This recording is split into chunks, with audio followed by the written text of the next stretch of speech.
Salut les amis, c'est encore moi, Shells TV. Deuxième vidéo, oui, parce qu'hier, il y avait Brest PSG, mais il y avait aussi Tony Yoka contre Carlos Takam. Eh oui, eh oui. Donc on va en parler. Deuxième défaite d'affilée pour Tony Yoka.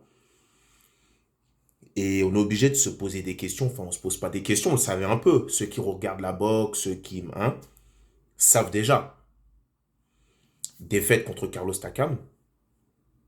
Pour moi, franchement, au vu du combat,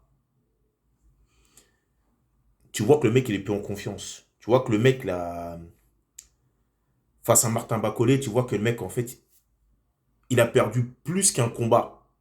Il a perdu son élan, il a perdu sa confiance. Parce que hier, pour moi, Takam, hier, il a géré le combat de long en large. Et pour moi, victoire, décision partagée, selon moi, mon pointage à moi, c'était plus victoire, décision unanime. Mais ce n'est que mon avis. Et ça relance la question. Souvent, la sphère Internet, vous avez tendance à dire, c'est les Français qui le montent. Les Français ne montent personne. En fait, vous avez tendance à confondre les Français et Canal+.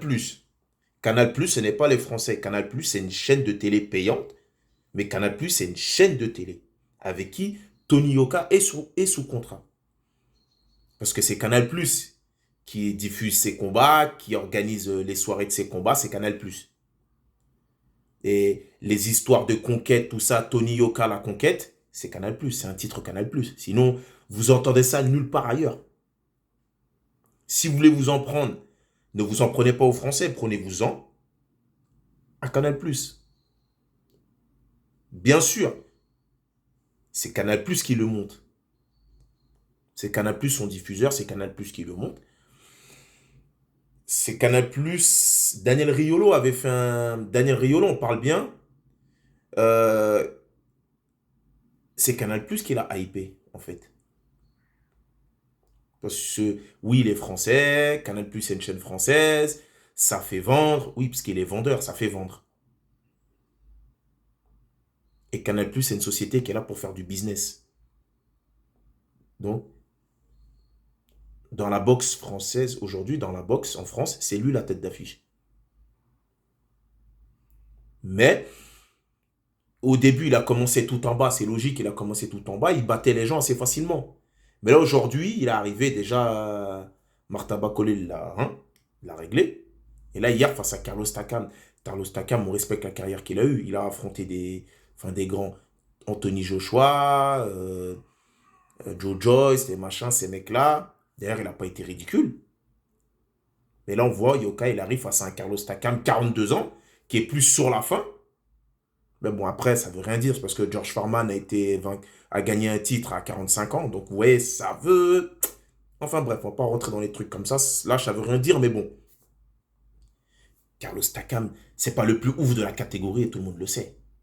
Mais c'est hier, on a vu que... Est-ce que finalement, ce n'est pas un mec moyen? C'est pas un mec du ventre mou du classement. Par exemple, il a déjà atteint son niveau maximum, il est là, quoi. Parce que face à Bacolé, hier, face à Takam, d'ailleurs, même, pour moi, ce n'est que mon avis. Pour moi, Bacolé, c'est plus fort que Takam. C'est mon avis. Mais hier, face à Takam, on sait jamais. Moi, à aucun moment, j'ai senti qu'il pouvait mettre le Takam KO, en fait. Je regardais le combat comme ça, je me disais, oui, mais en fait, déjà même, c'est Takam qui menait le combat. C'est Takam qui menait la danse. Ah, il essayait de suivre. Vous voyez, il est tellement en manque de confiance que vous savez, il venait au combat rapproché et il essayait de rentrer dans la bagarre parce que Takam lui-même faisait la bagarre. J'ai l'impression qu'il essayait en fait de se mettre en confiance. Mais en fait, hier, on avait un boxeur,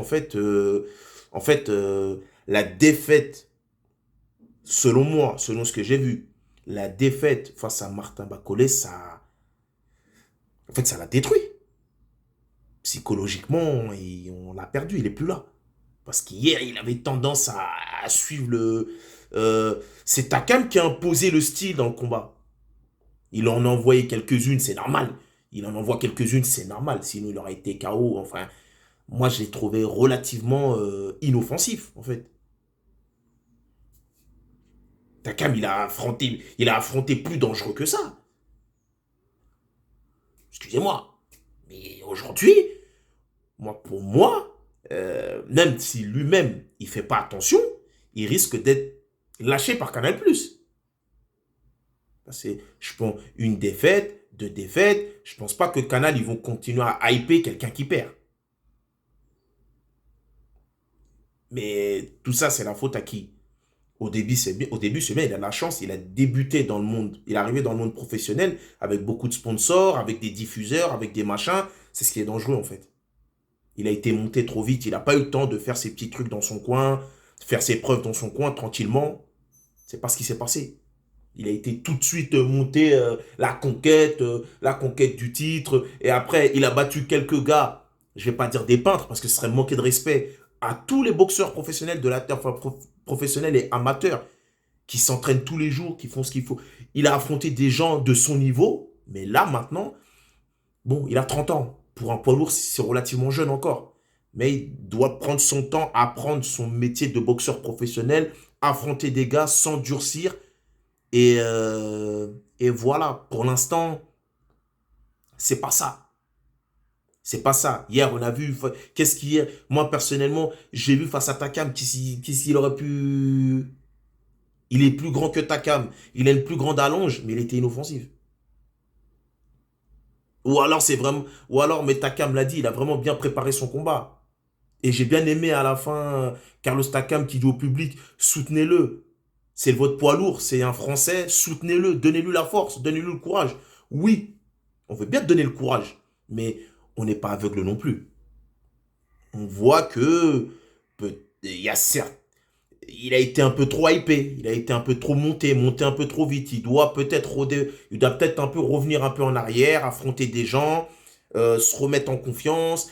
Je pense que il s'est cru arriver. Quand il a battu deux ou trois têtes, les Duopa, Yohan Duopa, mais Duopa, avec tout le respect que j'ai pour Yohan Duopa, enfin, je crois que c'est Yohan, enfin, je sais que c'est Duopa. Duopa, il a pris Duopa sur la fin. Il n'a pas pris le Duopa qui avait affronté Deontay Wilder et qui en plus qui avait fait une bonne prestation. Le Duopa, il n'avait pas été dégueulasse contre Wilder. Mais il n'a pas pris ce Duopa-là. Il y a plein de gens qui n'ont pas pris. Là, aujourd'hui, il vient. Bon, maintenant, ça fait. C'est ça, 11 victoires. C'est ça, 2 défaites. C'est pas dégueulasse.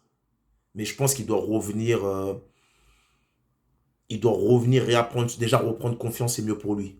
Parce que enchaîner les combats comme ça, demander les gens d'en haut comme ça, alors que tu n'as pas le niveau. Parce qu'en fait, on te donne des gens parce que le diffuseur, parce que Canal Plus met de l'argent, parce que ça fait vendre, parce que. En fait, c'est pas parce que tu as le talent qu'on te donne les gens. C'est parce que derrière, tu as des sponsors, tu as des diffuseurs qui mettent l'oseille. Donc, quelque part, on te fait monter alors que tu ne mérites pas de monter encore. Mais ça va venir, j'espère pour lui. Mais voilà une défaite de plus. On verra au prochain combat comment ça va se passer. Merci à vous.